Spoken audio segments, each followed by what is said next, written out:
I'd like to request the participants to kindly turn on their cameras.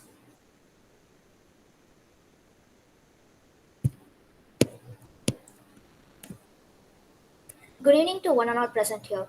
I, Kausalya, on behalf of second year MHRM, DG Vaishnav College, welcome you all for today's webinar on the topic Embracing the Hybrid Work Culture. Let us welcome our speaker for the day, Mr. S. Prason. Mr. Prason is a marketer with over 16 years of industry experience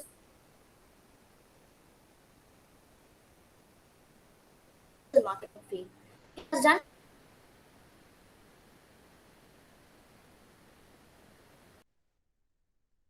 also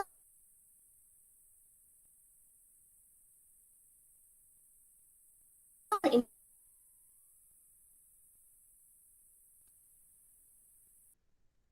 of experience. Welcome, sir. Now, I'd like to introduce our head of the Department of Human Resource Management, DG Vaishnav College, Dr.N.C.Martin. He is a highly experienced academician and has about 20 years of academic and administrative experience as professor, HOD, dean, and registrar. He did his post-graduation in labor management and PhD in labor law from the Tamil Institute of Labor Studies. He started his career as lecturer from the same institution. He held various positions in the arts and science colleges, engineering, and media college. He held academic positions in various educational institutions such as Sri Chandragupta Jain College as Assistant Professor and HOD of MSW Department, SAMS College of Engineering and Technology as Professor and HOD of MBA Department. He was also the placement officer for the entire division of SAMS College of Engineering and Technology. During his tenure, he successfully placed engineering and management graduates in top-notch companies of manufacturing and service sector across the country. He continued his career in St. Joseph College of Arts and Science as Dean of Academics and L.V. Prasad Film School, one of the best film schools in Asia, as a registrar. He acted as a jury representing the Employer Federation of Southern India for the selection of companies for the best practices for the year 2018 to 2019. He has added a number of research papers and publications to his credits, and he is an expert in subject of labor legislation and industrial relations. He has given centum results in various HR specialization subjects in university education. We welcome you, sir. This meeting is recorded for educational purposes. In case of any doubts or questions, the participant can unmute themselves or type the questions in the chat box. Now, I request Dr. N.C.Martin to speak up a few words about the topic of the day. Over to you, sir. So, thank you. Thank you for the introduction. So very happy good evening to all present here. On behalf of management secretary Sri Ashok Kumar Mudraji and our principal Dr.S. Santhosh Baboo, I welcome all the participants, the students, professors, and HR fraternities. And our special welcome to our resource person of the day, Mr. Prason, marketing strategist of Zoho. So thank you, sir, for giving your consent for being hosting a webinar for our students on the wonderful area of embracing hybrid work culture, which is really a good topic for the day. So coming to our understanding on a conceptual about what is hybrid culture. Yeah, hybrid culture, we can say is uh, environment, that is working environment with a combination of so employees wherein they work on site, that is through offline, that is working remotely, as well as it also involves a mix of both, that is online as well as offline. So we all know that in the recent past, the hybrid workplaces have been buzzword, that is paving the way uh, that that is paving the way for slowly embracing the flexible policies for the organizations in terms of working. So this division of that is a time between the on-site and the remote, so has become more common. So due to the said reason, that is a global pandemic. So in this hybrid work culture, people are to open to work on their convenience. That is, some employees will prefer to work in that is day shift one, and some prefer to work in the evening. So at their home. So in a common parlance, that is a common understanding. So we can say this hybrid culture. So is formed from two or more cultures. That is, hybrid working will help organization. So in terms of attracting and retaining the talents, and also not only that, it also improves the productivity, because the flexibility allows them to balance the work and parallelly we can say the personal responsibilities also. So the employees on the whole benefit by in terms of saving the cost and also the time. So as most of the time are being spent on traveling just by commuting from the home to office. So and this also will improve their work life balance and also the quality of work life also. So I also saw a survey that indicates that that is in regard to hybrid work culture, in regard to the future of work. So it reveals almost 65% of the employees would prefer to continue to work from home, and about 31% are interested to occasionally work from home, and only 4%, that is one of the least percentage, 4% of the employees likes to return to office for a full-time work. So for many organization, so this gives a signal, that is it indicates a hybrid model of office management. There is no other way, that is being the order of the day. So considering the current situation, so there is no other go. The organization should provide constructing a very comfortable, that is a streaming room, in order to telecast for a video conferencing and for a effective create a effective and conducive work atmosphere. So this small hybrid creating a team really will suffice the purpose for the day. So the organization should also, in terms of redesign their conference room to better support the hybrid meetings. So, and not only that, so the organization should also look into providing communal space for interacting. That is for providing more flexible, what to say, like furnitures to meet the organizational ergonomic needs. So where they could work for a long time without feeling fatigue and tiredness. So on the whole, I can say the success of the hybrid culture depends on so meeting the needs of the employees um, by making understanding their requirements. So while crafting a hybrid company culture, so it should be approached as a joint effort. So there should be a collaborative effort in terms of understanding the employee needs and benefits. That is how I feel that hybrid work culture should be.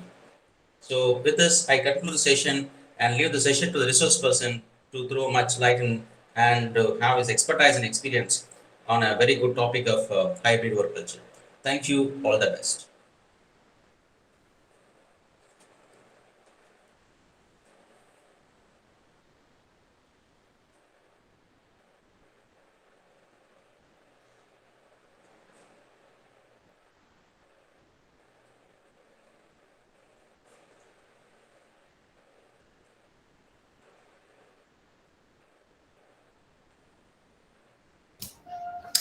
Yeah, good evening, one all. It's a pleasure and it's a privilege to be here today to share on the topic embracing the hybrid work culture. Professor Martin had given a brief intro on hybrid work and kind of that seals the pitch. So what I'm going to do is I'm just going to complement what we said with some practical points that I have put it on the slides here. To start with,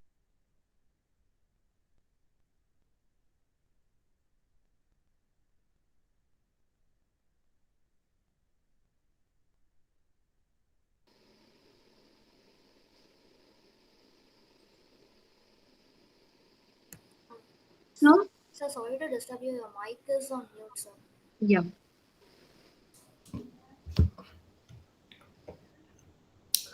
thank you. This is something that happens all the time. So my name is Prason. Thank you, Professor Martin, for this lovely brief intro on hybrid work culture. Whatever I'm going to talk right now is complementing stuff to whatever you shared in the pretext. So this is Prason here. The full name is Prason Christopher Robin, but officially it's just Prason S. Been working in the marketing field for 16 years. At the moment, I am with Zoho.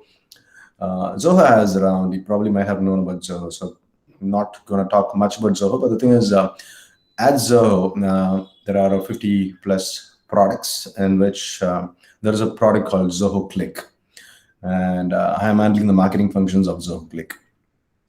Been blogging around for the last 20 years, one of the first bloggers in the country. So I usually put this across to say that blogging has evolved big time in the last 18 years.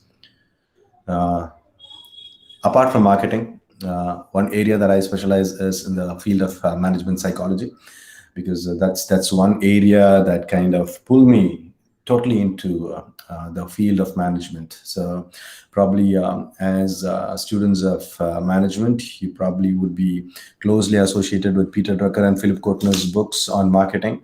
So that's been the same book that kind of helped me to start with when I was doing my MBA in the early parts of 2000. So Freudian theologies or Freudian philosophies or Philip Kotler's books have been my foundational points too. Uh, at the end, the last point is I'm an independent musician, an independent Tamil musician. I write my own songs, I compose them, I sing them in different parts of Chennai.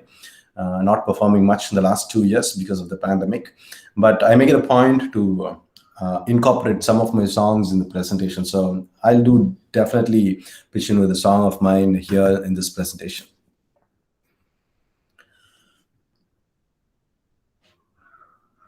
That's going to be the agenda for the day.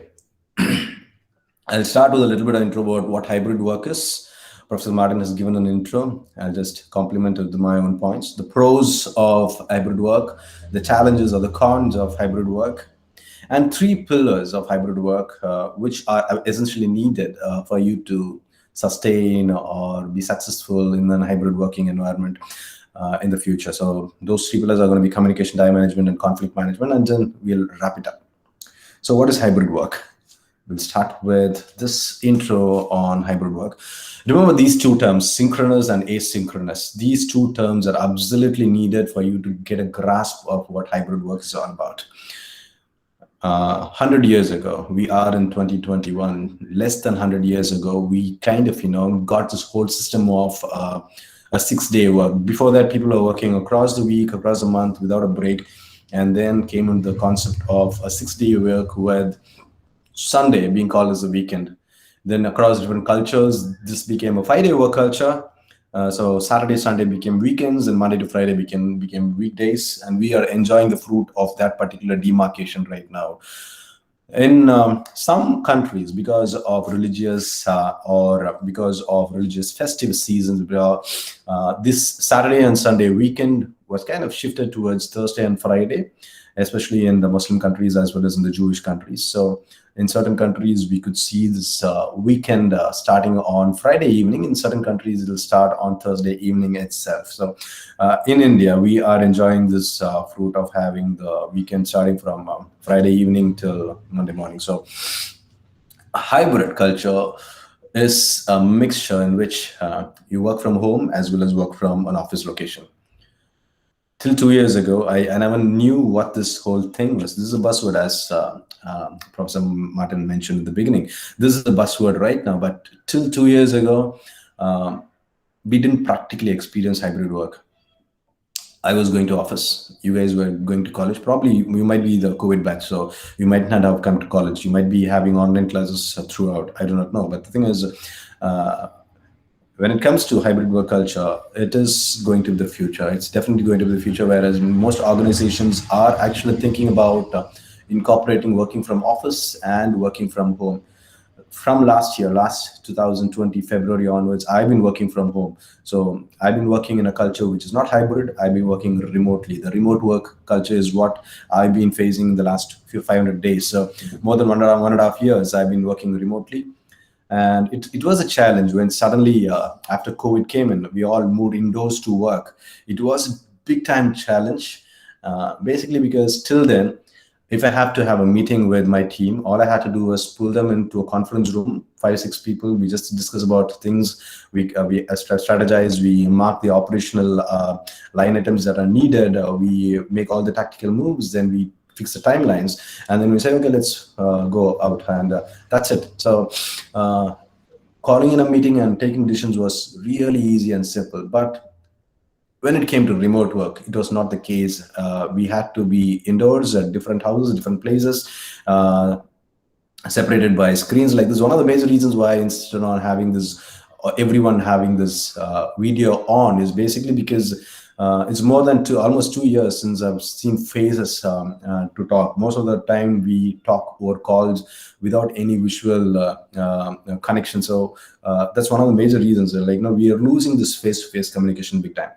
Coming to the synchronous and asynchronous, that's going to be the clincher for hybrid work. Synchronous work is nothing but working together at the same time, irrespective of wherever you are. Right now, the conversation that we are going to have right now, that we have right now, is a synchronous communication. I'm talking in real time, and you guys are listening to me in real time.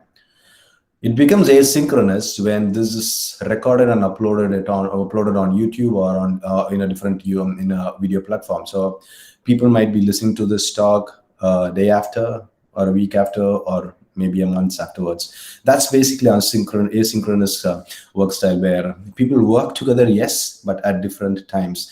Hybrid work is going to be a mixture of both asynchronous and synchronous work, where a particular team is going to work at 4 levels.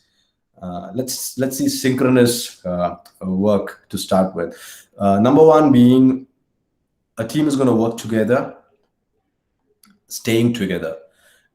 Meaning everyone are going to come to the office and they're going to work together at the same time. It's going to be the 9 to 6 work timings. Everybody in the same place. They can participate in meetings, they can work individually, but whatever they do happens in that time frame in the same location. Second is working together, but they're apart. That's again synchronous. Same 9 to 6 setting.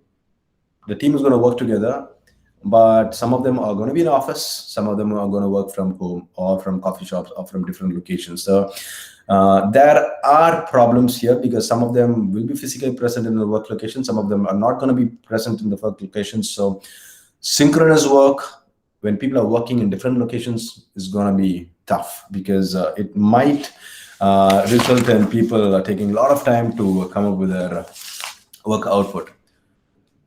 Third point is asynchronous. That is working in an asynchronous model where people are working alone but together. Meaning people are going to be in the same location, but they're going to concentrate on individual work items. So they're not, group activities are not going to be there. Like, when you have group projects and individual work items in your curriculum. So this is where people work in the same place, but they're going to concentrate on the work alone. So that's the third point, working alone, but in a together environment in an asynchronous model. The last point is working alone, at the same time working apart. This is what I told in the beginning. This is what I've been experiencing the last 500 days. I've been restricted inside my home, where I work alone most of the time. I do not know what my teammates are doing in their respective places. So that's the 4 types of working together or working alone, and amalgamation of all these things is going to be hybrid work. The pros of hybrid work. I was a guy who always, when I was working from office, I always wanted to work from home. Like, why am I driving to office? Like, I stay in a place called Thambram in Chennai, and my office was in Guruvanjeri. So almost every day, 13 to 14 kilometers of drive in the morning and 14 kilometers of drive in the evening, especially in 2018, 19 types, when the road work was going on in the highway. It was pretty difficult. Like 13, 14 kilometers distance was covered probably in an hour. Sometimes it'll take 1.5 hours in the evening. So it was irritating for me to an extent. So I always dream of working from home. But when work from home came into existence in 2020, last year, and we all of us started working from home, it was good to start with, because we were all working from home. But after a point of time, it became irritating again, because whatever I thought is going to be good turned out negative.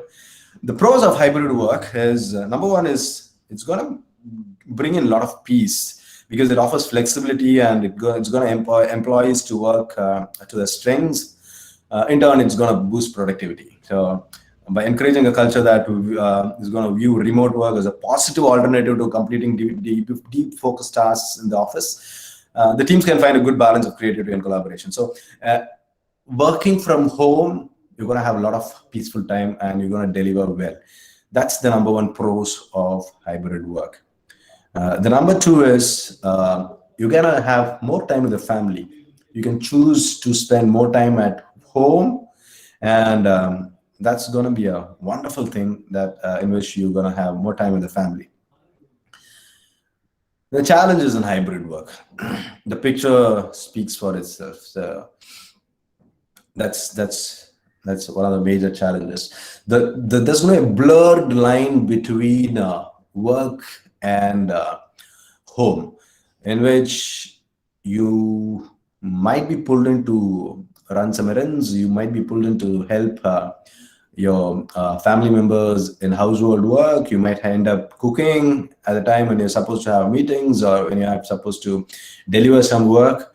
And that's going to be one major challenge. People at home might not even take you seriously. You might be thinking, you might be telling them, I have an important meeting. People might be saying, okay, you're just in front of the computer all the time. You're not, because when they see you, you might not be working. You might be just be on social media, on Facebook or LinkedIn or on Insta doing something. But so when you are really doing your work, they might not take you seriously. So the line between work and home is going to be blurred. So, and the same point that I told about having peace in the family, that's going to be counterproductive here, because in a long run, peace might not prevail and work-life balance might go for a toss. Second challenge of hybrid work is unplugging from work. At least when you go to office and come back, if you have a 9 to 6 work timing, you know when to get in and you know when to come out. If your office starts at 9 o'clock, you leave home by 8 o'clock, you'll drive or you'll travel in a public transport. And that traveling time is going to actually be the transition time where you shift your mental focus towards work.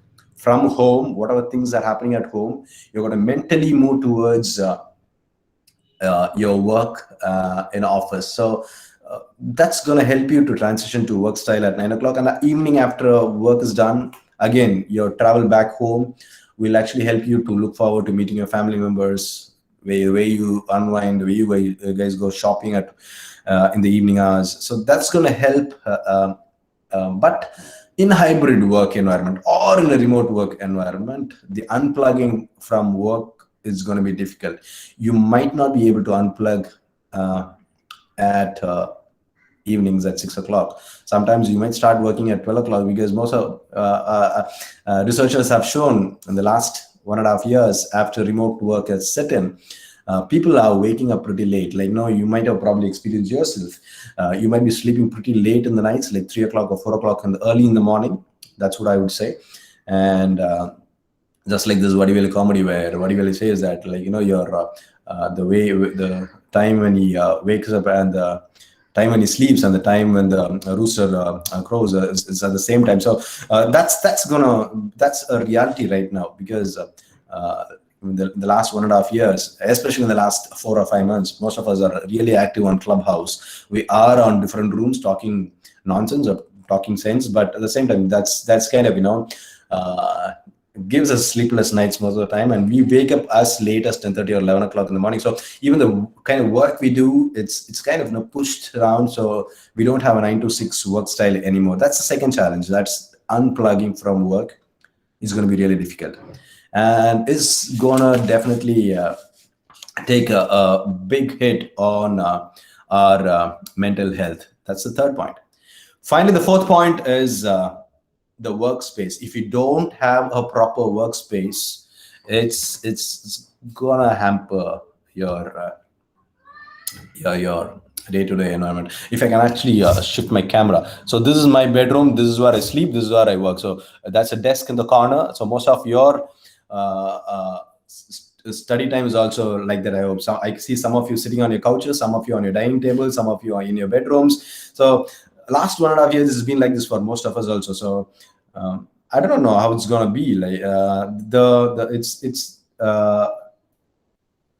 it's going to take a toll on our mental health as well as our physical health also. If if we don't have a proper workspace, it's going to be difficult. So if you guys are so comfortable in the last 1.5 years working from anywhere or studying from anywhere, please make sure that in one corner of your house you set up your workspace, set up a table, set up some space for yourself so that you can work in peace. Otherwise, you're going to do everything together. Your work table is going to be a dressing table. Your work table is going to be a dining table. Your workplace is going to be where you watch all Netflix money heist series and things like that. So that's been the case, because I struggle a lot of this. So I shouldn't be taking a seminar on this. I struggle a lot. Like, no, I mean, I'm spoiled in that case. So that's one of the cons or challenges of hybrid work. Moving forward, I was talking about the 3 pillars that I'm going to concentrate on when we go into hybrid work. Believe me, some of you, when you're done with college right now, this academic year, you're going to get into some workplace. And most of my examples that I'm giving are based on a software firm or an IT vertical example. So it might not be applicable in a factory setting.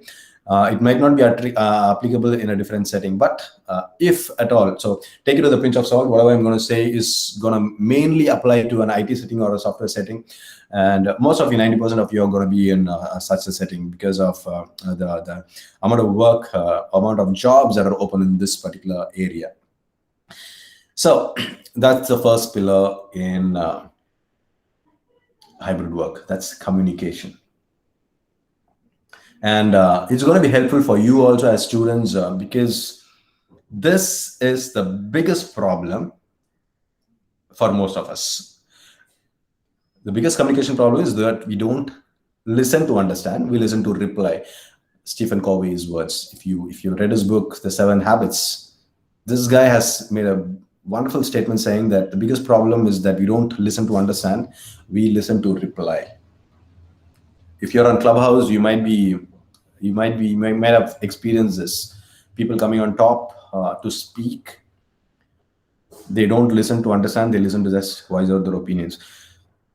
So we've seen this behavior in our team meetings, in colleges, at work, in our friend circle. We all want to talk and express ourselves, and many times we end up talking without even understanding what the other person is saying. To be good listeners, we need to have a good grasp of 5 areas. These 5 areas are absolutely necessary for every one of us, for us to be good communicators. The first is, find out if you are a person who's good in understanding the details when another person is communicating something. For example, if you're listening right now to what I'm saying, if you have not listened to the 10 minutes intro session, whatever I talked as of now, forget it, ignore it. But if you're speaking right now, think about it. Are you a person who is good in understanding the details of whatever I'm saying? The devil is in the detail. So to be good at listening, you should have great detailing skills. You should be able to remember the dates, the numbers, the logical, specific information that I'm saying. If you can remember specific details, this is your number 1 listening skill.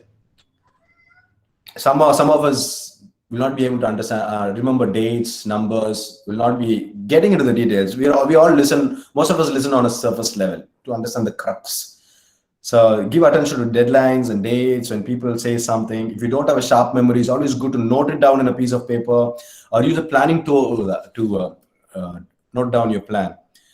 But when you're good in remembering details with respect to numbers and metrics, you'll always be a step ahead when it comes to discussions, because no one can argue the person who has numbers to back their statement. So if you're a person who's good in the form of listening with giving attention to each and every single thing that's been stated, that's your stronger listening skill. Second listening skill in a communication is context matters. When somebody tells you a story, I'll definitely narrate a story in the end for me to understand, or for you to introspect yourselves whether you are a person who's good in context. So when somebody tells a story, you are not the one who gives too much detail into the information, but you are a person who tries to understand the context immediately. So if you watch a movie or if you watch a series, within the first 5 minutes or within the first 10 minutes, if you are a person who is able to understand the entire movie, the crux, the plot of the story, you are a person who's good in understanding the context. So that's going to be a skill. That's going to be a top skill. The third skill in listening, in a communication parlance, is understanding intention of the content that's spoken. Imagine you are with a few of your friends. Imagine you are doing a project together. Imagine you are at work when your teammate is narrating you about a strategic mission that you guys are going to do together. He or she is going to narrate the content. If you are a person who has the skill to understand the intention with which he or she is narrating, then that's your top strength. Most of us listen to only the content that's been spoken. But if you're a person who can take a step back and understand the intention behind the content that's been spoken, that's your top listening skill. Fourth is reading between the lines. Are you someone who pays attention to subtle cues and understands non-verbal gestures and facial expressions? Then understanding body language is your top listening skill. I can see a lot of people having different expressions as I speak right now. Some of you are smiling, some of you are nodding your head, some of you are yawning, some of you are sleeping, some of you are gone, switch off your video. So just by looking at different video screens here right now, I kind of mentally map and try to understand what you guys are actually doing, whether you guys are listening or whether you guys are trying to read between the lines or to get a grasp of whatever I'm saying. So this is what is happening right now as I present. This is also parallelly happening in the back of my mind. Finally, it's empathetical ears. That's another listening skill that's absolutely needed. And this is the top skill that many of us lack. Because we may have every other listening skill. We might be good in understanding details. We might be good in grasping the context immediately. You might be good in understanding the intention behind the content.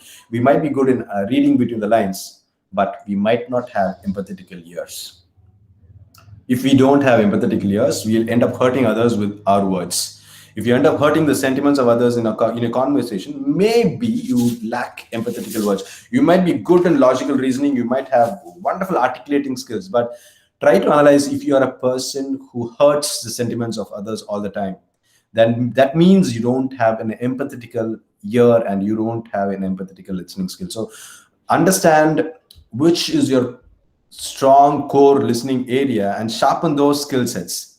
And when you sharpen those skill sets, that makes us very good listeners in communication and kind of contributes to your overall listening capabilities. Take scenario where you have conflicts with your teammates at work, in your college, where you've entered into fights, big time fights. Or take the scenario in which you have had interactions on Instagram or Facebook where you enter into fights and arguments with people. Most of the time we try to win arguments. Most of the time we hurt sentiments of others. Most of the times we enter into ad hominem approaches. Most of the time we enter into discussions on politics, on religion, on sexual identities, and we try to take a dig at others.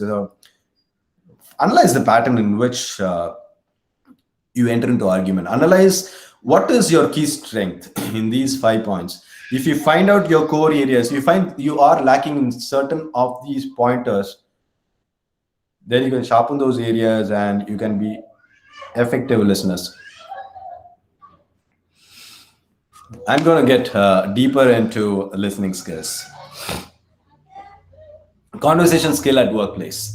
This is a must-have skill that everyone needs to have at work, especially when most of us are connected through calls and when all of us are connected through online meetings. Even right now, this presentation is happening through an online platform. It's totally different from a classroom lecture. If this has happened inside a classroom, it would have been a different experience. I'll come to that experience which we lack in this particular meeting. So one of the main irritating factors in any conversation is disrupting someone when they speak. The following are the few ways of how we disrupt or disrespect someone when they talk. Number one, by not paying attention.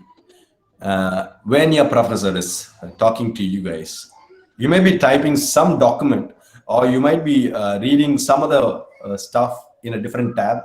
You might be busy on some social media right now as I speak. Also, you might be posting something on Instagram, you might be posting something on LinkedIn, you might be doing something on Facebook, or you might be typing with your friends or family members on WhatsApp.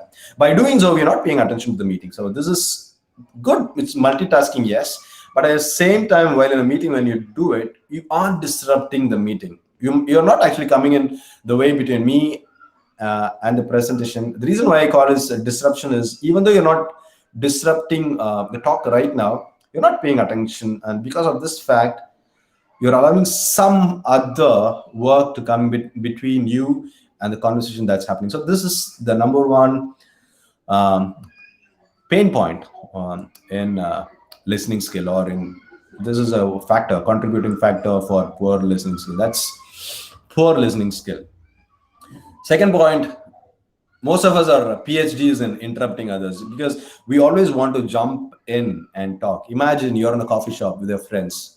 Some of your friend is actually talking and actually telling a good story, whereas suddenly when four of them are listening to that particular person, you are the fifth person, and if you interrupt and jump in with your story, you're actually not even paying attention to that particular person who's telling the story, because you actually want to interrupt and tell your story, because throughout the whole conversation, you are so fixated in communicating your point that you pay less attention to the other person who's actually coming in to state that particular point. You might be so excited to contribute to that point, but that excitement usually gets misread as I'm not listening to whatever you're saying, and I only want to hear myself talk. That's the kind of message that you give when you interrupt. The third is having this thought in our minds: what should I say? When you're in a conversation, for example, I'm going to take Clubhouse example. When you're on the speaker panel, imagine 20 people are in the speaker panel. It's going in PTR order, in pull to refresh order.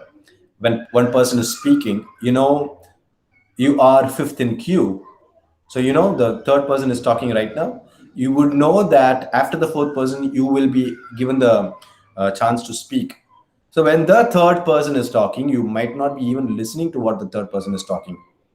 When the fourth person is talking, you might not be even listening to what the fourth person is talking, because you're mentally getting prepared in your mind about what to speak when your turn comes. For example, consider the seminars that happen in your colleges. You might be given 5 to 10 minutes presentation time. When the team before you is actually presenting, you might not be actually listening to whatever the team is presenting. You might be actually preparing the points that you want to convey in your presentation. When this particular thought process come into the picture, that's going to contribute to poor listening skills, and you might not be able to talk pretty well. Finally, it's cutting people off. Imagine a scenario where a feedback is given to you about a work that was done by you. Imagine there's because professors are here, students are here. Let me take the example. Let me play devil's advocate here.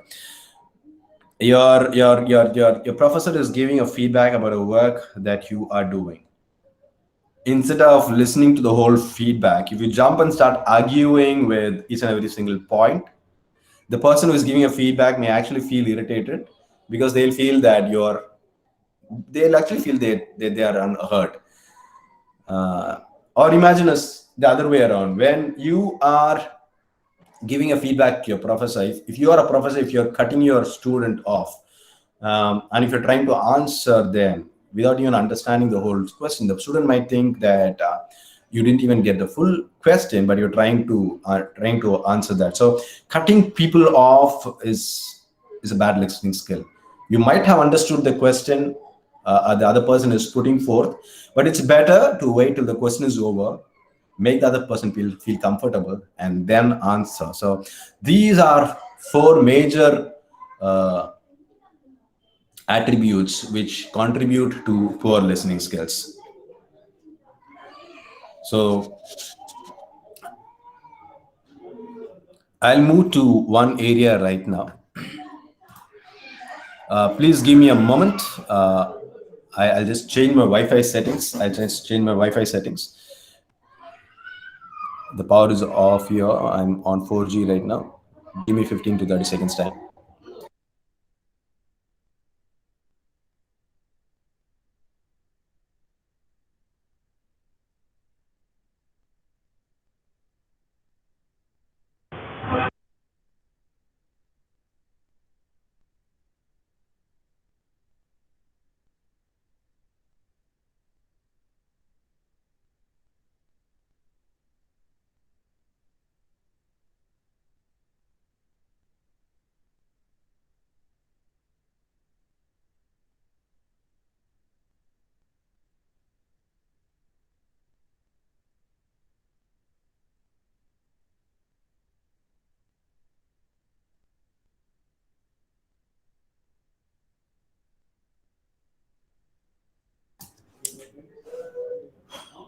Yeah, I'm back. Can you guys hear me? Can some of you unmute your mic and say whether you guys? Yes, sure. Yes. Okay. Yes, sir. Yeah. Super. So the power of silence. The more quieter you become, the more better you can hear.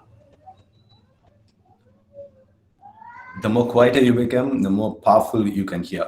When you have a proper balance between the physical silence and the mental silence, you'll hear others with clarity. Right now, you might be sitting in some room and listening to this whole conversation. If you have mental calmness, you can hear me clearly. Physical silence involves fidgeting with your phone, tapping the desk with your fingers, yawning, swaying, glancing around or moving around. Learn to be still and understand your body's movement. Have a conscious understanding of how your body moves in a meeting room when others are talking. Move to the physical silence zone. When you sit still and attentively listen to someone, you give undivided attention to the speaker. Exceptions are there. Some people can't listen or can't grasp the points when they are still.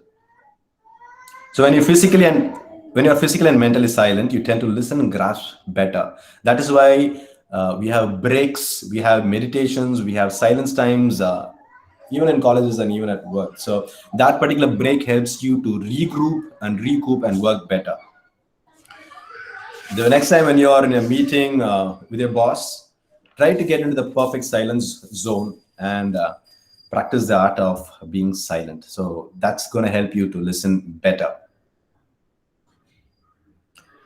A UCLA study. I'm repeating it again. UCLA study. You can check it on Google. It's actually a study that was undertaken last year. So it shows that there are 3 ways how people listen to a person: through visual, through vocal, and through verbal. Right now, we have the visual element also in place because all the videos are on. But even though the videos are on, we will not be able to understand the whole body language of a person because we only see the face right now. The study says that 55% of people interpret your words by your body language.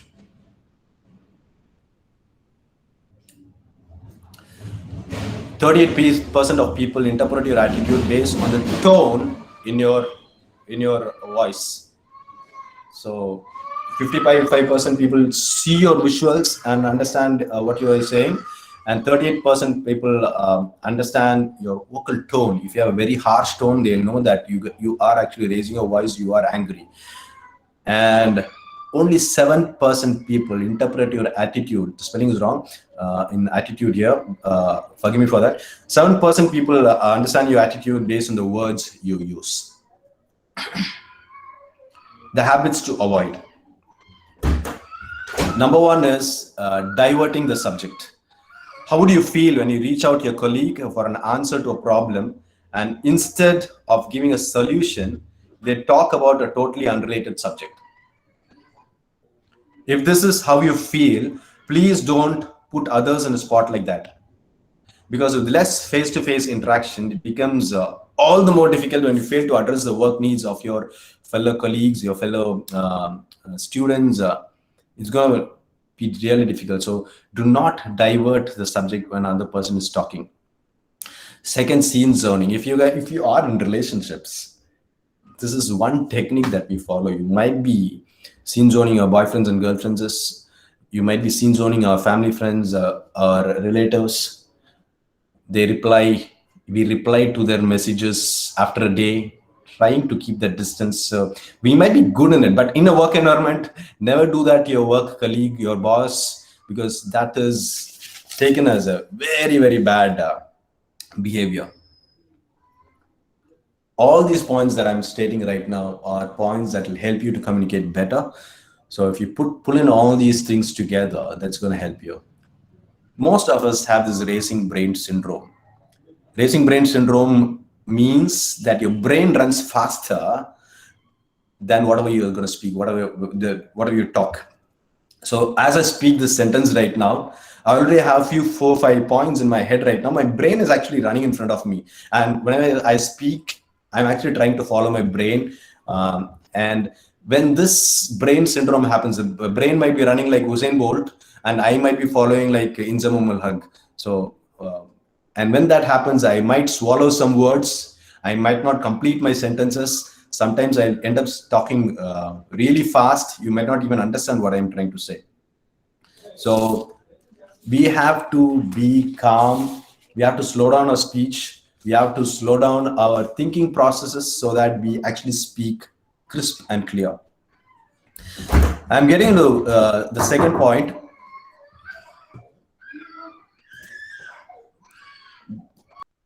The power has come. Let me switch off my video again. Let me come back again.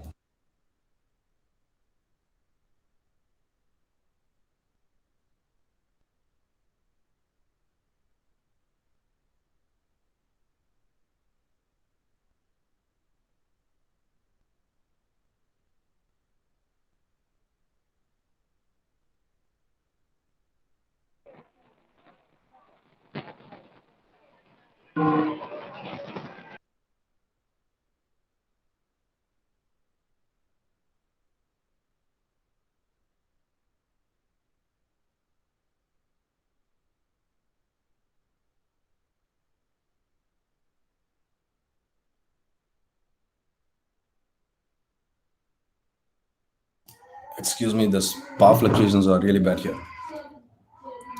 Okay. Second is we need to have proper time management for work productivity. And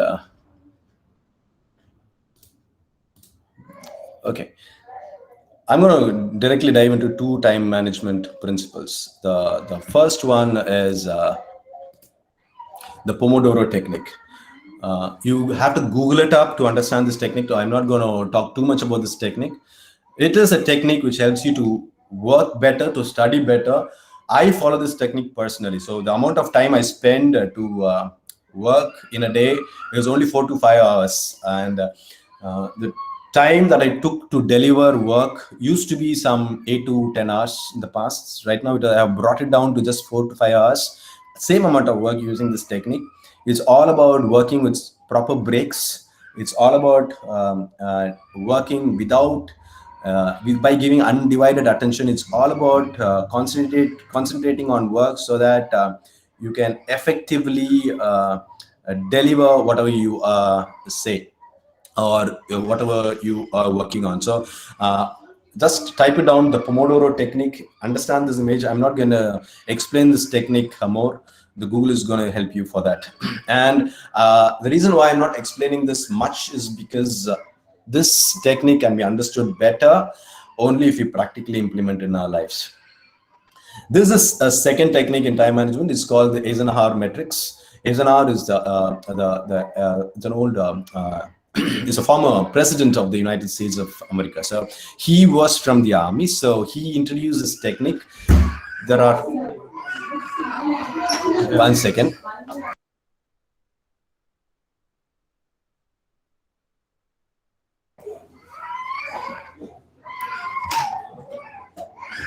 That always happens in work. There's a blurred line between work and home. So there are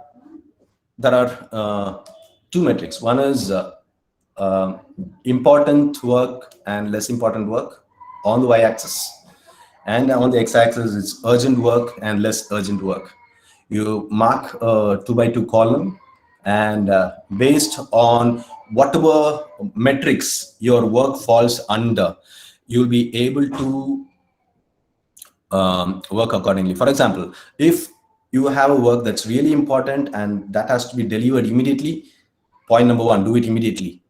If it is less urgent, but at the same time, it is an important work, you can schedule it and do it later in the second half of the day. But you have to do it because it's less urgent, but it's an important work that you have to definitely finish in that particular day. If the third metrics, if it is less important, but if it has to be delivered urgently, because you are actually doing the first work, if it is less important, but you have to delegate it to others, if it is urgent, you can delegate it to others. Finally, if it is not at all urgent, if it's not at all important, don't even do it. But studies say most of us do this particular metrics, spend 80% of time doing the fourth thing. That's one of the reasons why we are not able to be productive. Finally, conflict management. I think we talked about communication. We talked about the second pillar, that's time, and the third pillar is conflict management. And when I talk about conflict management, conflicts in team communication, conflicts between friends, conflicts between professors, conflicts between students happen basically when the discussions happen on two different levels. One is a subjective level, one is an objective level. Subjective level is all about emotions. Objective level is all about points, facts, figures, analysis, logical reasoning. That's why I put an heart and a brain in the picture. And we always try to balance between these two levels, the subjective as well as the objective level. Imagine the arguments that happen on Facebook, especially if you're a Vijay fan or an Ajit fan, if you're a Dhoni fan or a Gambhir fan. Imagine the conversations that happen, the fights, that arguments that happen. If two people are going to be on a subjective level, we are going to attack each other big time, because the Ajit fan is going to attack the Vijay fan, and Vijay fan is going to attack an Ajit fan. So there's never going to be a peaceful conversation at all. Peaceful conversations or intelligent conversations happen when two people try to converse on an objective level. So imagine all the conversations that have happened in the past. Try to figure out whether you have argued from a subjective level or whether you have argued from an objective level. If you know from where you have argued, you will exactly know whether you have objectively handled a conflict or whether you have subjectively handled a conflict. So one of the major points in handling conflicts is whenever an argument happens, try to immediately move away from the subjective point, move to an objective point. When two people talk always on a subjective platform, conflicts are always going to happen. So a proper management psychologist, a proper psychologist, or proper HR committee head always would try to move all the discussions to an objective level. Finally, I'm going to end the talk with wrapping up with this particular point. We are going to enter into this hybrid work zone. I've already entered in the hybrid space. I work from office, I work from home, so I'm already there. And the future of work is going to be hybrid. And this is a story narrated by a philosopher called David Foster Wallace. Imagine, just see this picture where a turtle, an old turtle, meets two fish. Two fish are actually swimming in an ocean. It's a small bowl here, but they're swimming in an ocean, and the turtle is actually going to meet them. And while crossing them, the turtle, old grandpa turtle, tells them, "Hey boys, how's the water?" And the younger fish, looks at the older brother and he asks, "What the hell is water?" So that is what we are in right now. We have to understand the purpose of life. We have to understand our role in this world. We all do this subject. We all study the subject without understanding why we are doing HR management. Do we actually know, or do we have a grip, or do we have a goal? Do we have an objective, of an idea in our mind? This is what we are going to do. I'm not asking about 5-year plan or 10-year plan, because I don't believe in that. I used to believe in that big time, because I always used to ask people, what's your 5-year plan? What are you going to do in 10 years time? Because I darted my plans at big time, jotted all these things together. And if you had asked me in 2019 what I'm going to do in 2030, I would have told XYZ. I would have asked you to sit along with me. I would have taken a whiteboard presentation on what I was going to do in 2030. But COVID came and kind of shocked us. It all sent us indoors. So all the plans that I had has gone out of the window. But what I'm trying to say is, have you got a grip of what we are doing in managing time, in handling conflicts, and finally to finding balance in life?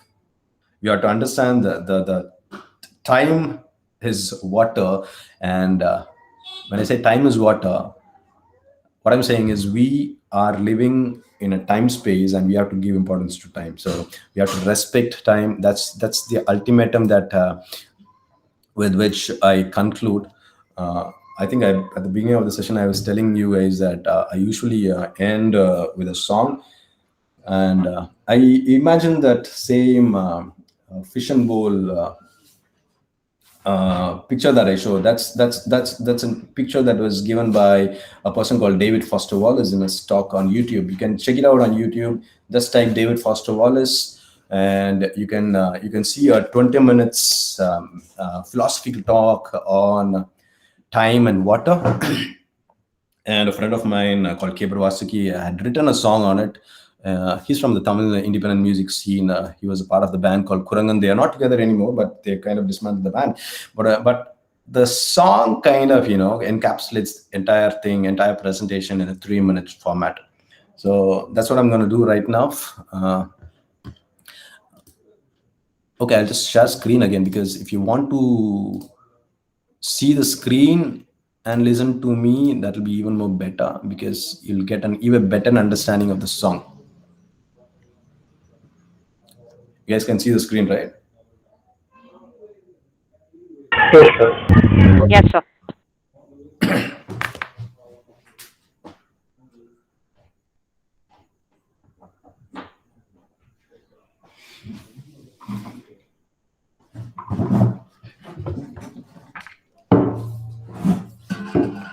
So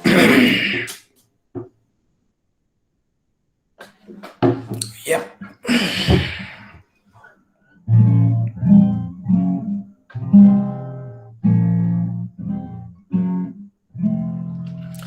It's in Tamil, so if you guys do not understand Tamil, please bear with me. Your friends can explain to you later. But that picture bowl is going to explain to you.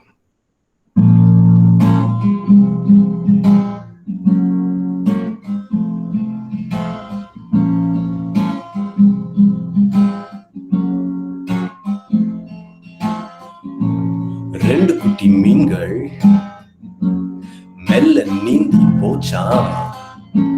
தாத்தா ஆம ஒண்ணு மீன் ரெண்டும் தாண்டி போச்சான். அப்போ தாத்தா ஆம மீன்கள் கிட்ட கேட்டுச்சான், தண்ணி எப்படி எப்படி இருக்குன்னு. தம்பி மீனும் அண்ணன் மீனதான் பார்த்து, தண்ணினா என்ன அப்படின்னு கேட்க, அண்ணன் மீனும் தம்பி மீனதான் பார்த்து, எனக்கு என்ன தெரியும் அப்படின்னு சொல்ல, டேவிட் ஃபாஸ்டர் வாலஸ் சொன்ன கதை இது. நானும் வாழ வாழ நல்லா புரியுது. டேவிட் ஃபாஸ்டர் வாலஸ் சொன்ன கதை இது. ஒத்து கேட்டீனா உண்மை இருக்குது. பஸ்ஸுக்குள்ள பார்த்தா கூட்டம் அலை மோதும், எல்லார் தலையிலும் ஒரு படம் ஓடும். பொக்கவாயும் சரி மொக்கனாயும் சரி, அவன் படத்துல அவன்தான் தெரி. யாராச்சும் கால மிதிச்சா அவனை வெட்ட தோணும். அவனும் கூட்டத்துல சிக்கியிருக்கா மறந்து போகும். நல்லா வாழ்ந்தவனுக்கு வாழ்ந்தது படமா ஓடும். வாழ காத்திருந்தா கடிகாரம் கிருன்னு ஓடும். நிகழும் நொடி மட்டும் எந்த படத்திலும் ஓடாது. எந்த நொடி மட்டும் கணக்குல சேராது. இப்ப புரியுது, இப்ப புரியுது, இப்ப புரியுது. தண்ணி இதுதான், தண்ணி இதுதான், தண்ணி இதுதான், இதுதான், இதுதான் தண்ணி. தண்ணி இதுதான், தண்ணி இதுதான், தண்ணி இதுதான், இதுதான், இதுதான் தண்ணி. தண்ணி இதுதான், தண்ணி இதுதான், தண்ணி இதுதான், இதுதான், இதுதான் தண்ணி. தண்ணி இதுதான், தண்ணி இதுதான், தண்ணி இதுதான், இந்த நொடிதான் தண்ணி. So time is water. That's the ultimate wrapping up point that I want to leave with you all. Thank you. Over to you for questions.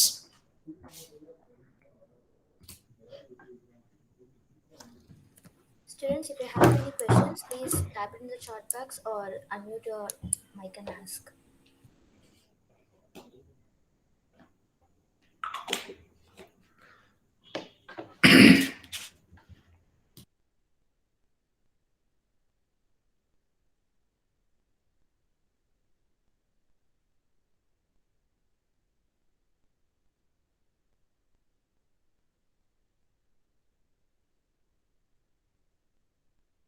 Hi, sir. Good evening. Can you hear me? Yeah, Pavitra, I can hear you. Yeah, hi, sir. The song was good, sir. Thank you. Thank you so much, Pavitra. So I have a question. While working as a team, the greatest advantage as well as challenge is coordination.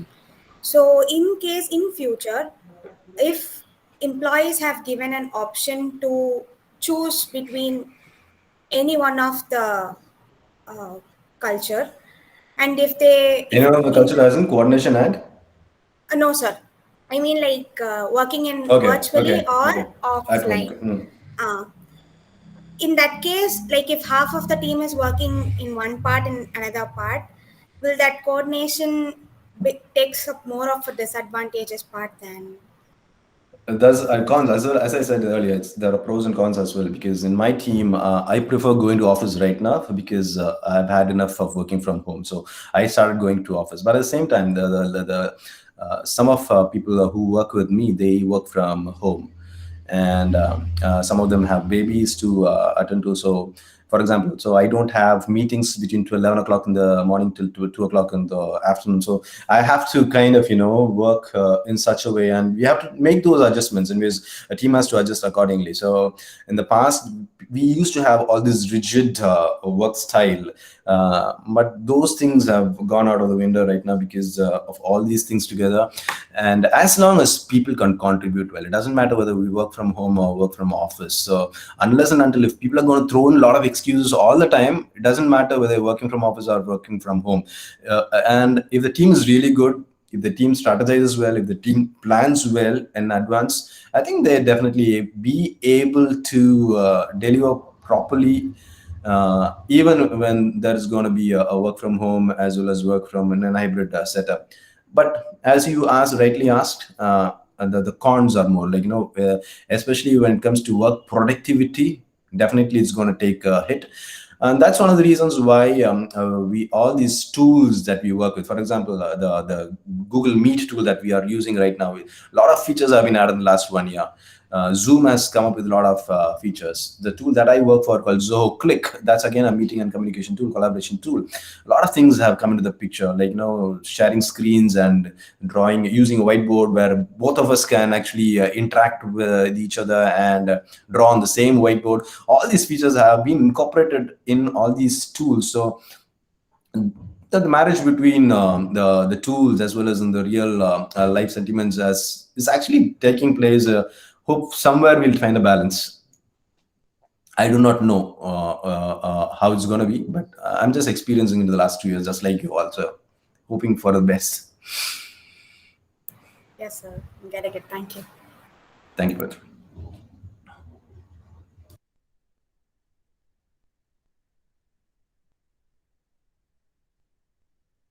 So Narendran has asked a question: how big a challenge would communication be in a cross-cultural work setup? I work in a cross-cultural work setup where we have to be sentimentally adjusting to certain cross-cultural lingos, certain words that are acceptable in India are definitely not acceptable in some other part of the world. So if we work in a culture where there is a big global cross-cultural influence in the company, definitely those will be part of the HR guidelines, work guidelines. So we have to adhere to it. So while we are inducted into the company, while we start working with the company, those anyways become a part and parcel of the work culture. So sometimes when I work with people from the Middle East, so I can't disturb them on a Friday on Sunday, but there might be deliverables for me on a Friday evening. So I have to make sure that I plan accordingly so that I don't go to them on a Friday and ask them about work deliverables on a Friday. So definitely in a cross-cultural setup, that's always a challenge. But as I said, just like the hybrid work culture, just in cross work culture also, the teams have been aligned or grouped in such a way those frictions are minimized.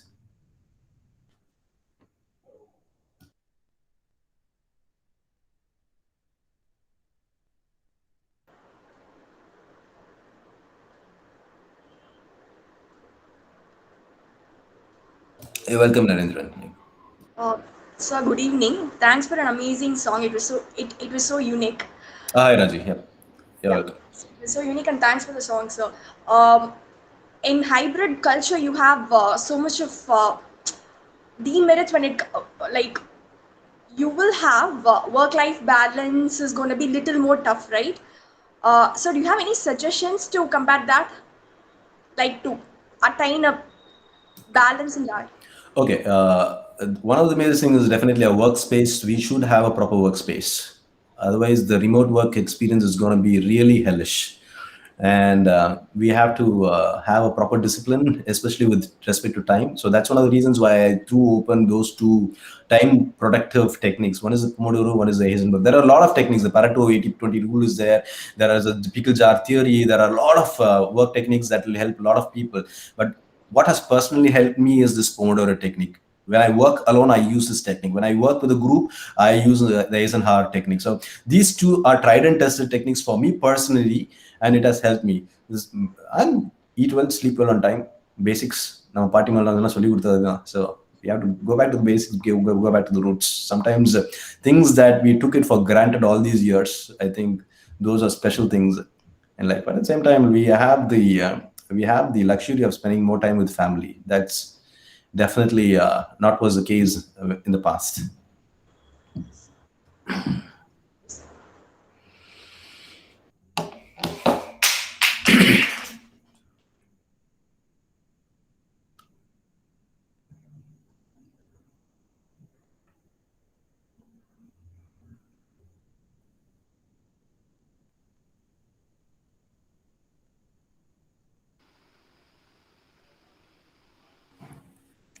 Sir, I don't think I think no more questions are left. So thank you for the wonderful session, sir. It was such an insightful session, and the song was really good, sir. You guys are Uh, a lovely audience. Thank you so much for this attention because usually after I cross 40 minutes, 50 minutes time, the attention span is less for a lot of people. You guys were so attentive. I was constantly looking at how you guys respond. So you guys were awesome. Thank you. Thank you, sir. And I would like to invite Miss Anusha to render the vote of thanks.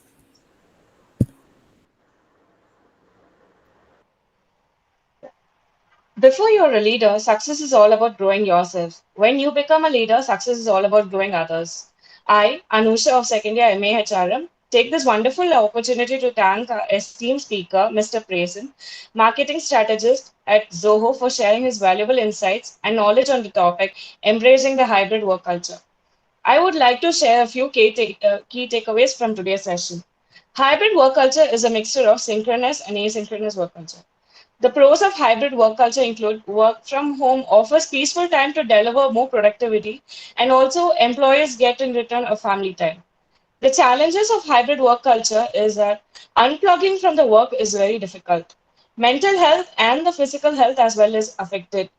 Improper workspace can also contribute to affecting the physical health. Three pillars of hybrid work culture are communication, time management, and conflict management. We, the future HR, would really work on the understanding provided by our lively speaker. Sharing is caring is an age old proverb. True to this thought, I would like to thank our PG Department of HRM's pillar, our HOD, Dr.N.C. Martin, arranging this webinar, and our professor, Ms. Neha, for her support to organize this webinar, providing us with an enlightening tour to the pragmatic arena of HR. Finally, I extend my gratitude to participants from various professions and students. Kindly fill up the feedback form which is provided in the chat below with your name and email ID. Stay home, stay safe. Thank you all. Have a great evening. Thank you, sir. Thank you for connecting. Welcome, Jagadeesh. Thank you, See you sir. guys. See you everyone. Yeah. Thank you, sir. Thank you, sir. Thank you so Thank much. you so much, sir. Thank you, sir. Thank you, sir. Thank you, sir. Thank you, sir. Thank you, sir.